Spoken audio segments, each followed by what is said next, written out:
16 जुलाई 1945 मानव इतिहास का वो दिन जब इंसानों ने पहली बार सूरज जैसी शक्ति को धरती पे उतार दिया। अमेरिका के न्यू मैक्सिको के रेगिस्तान में दुनिया का पहला परमाणु बम फटा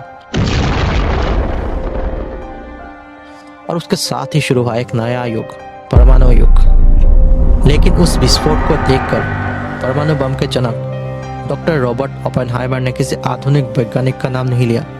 उन्होंने याद किया हजारों साल पुराने एक भारतीय ग्रंथ को। उन्होंने भगवत गीता का एक श्लोक दोहराया, अब मैं मृत्यु बन गया हूं, लोगों का नाश करने वाला महाकाल। लेकिन सवाल यह है, एक 20वीं सदी का परमाणु वैज्ञानिक एक प्राचीन महाकाव्य को क्यों याद कर रहा था?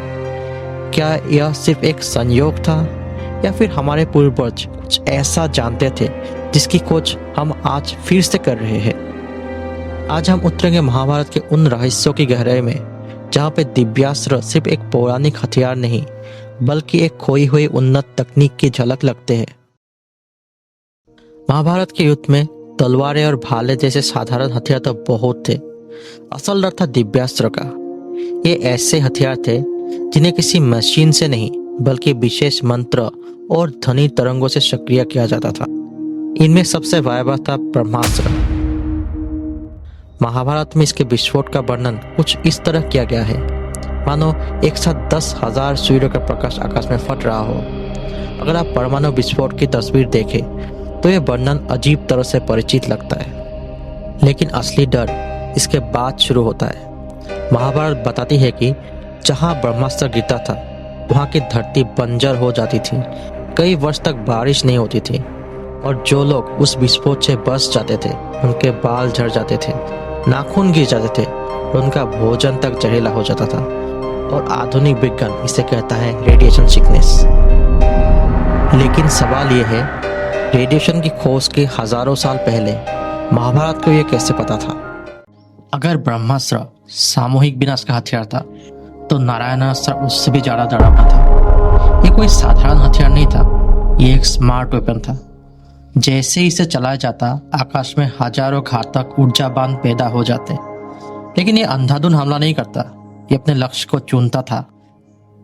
जो योद्धा हथियार उठाता, जो पलटवार करता, नारायणास्त्र उसी पर ही टूट पड़ता। और जितना ज्यादा विरोध उतनी ही ज्यादा शक्ति।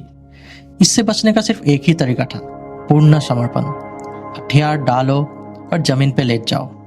आधुनिक युद्ध में इसे कहते हैं AI गाइडेड ड्रोन स्वार्म। एक ऐसी प्रणाली है जो सक्रिय खतरों को पहचान कर उसी पर हमला करती है। लेकिन हजारों साल पहले किसी ने ऐसे हथियार की कल्पना कैसी की? लेकिन महाभारत का सबसे रहस्यमय क्षण युद्ध खत्म होने के बाद आता है। 18 डेज तक चलने वाला इस महायुद्ध में अर्जुन के रथ अनगिनत दिव्यास्त्रों का सामना करता है। भीष्म, द्रोण, कर्ण सभी के विनाशकारी अस्त्र उस पर बरसते हैं, फिर भी रथ सुरक्षित रहता है। लेकिन जैसे ही युद्ध समाप्त होता है, भगवान कृष्ण अर्जुन से कहते हैं, पहले तुम रथ से नीचे उतर जाओ। फिर कृष्ण खुद उतरते हैं और उसी क्षण हनुमान जी की ध्वजा रथ से गायब हो जाती है और अगले ही पल पूरा रथ अचानक आग की लपटों में घिर जाता है और राख बन जाता है। कृष्ण अर्जुन को बताते हैं, भीष्म और द्रोण के अस्त्रों से ये रथ तो कई दिन पहले ही नष्ट हो चुका था, लेकिन मेरी उपस्थिति इसे अब तक बचाए हुई थी। अगर आधुनिक भौतिकी की भाषा में कहे, यह एक एनर्जी शील्ड की तरह था जो सारी विनाशकारी ऊर्जा को रोके हुए था।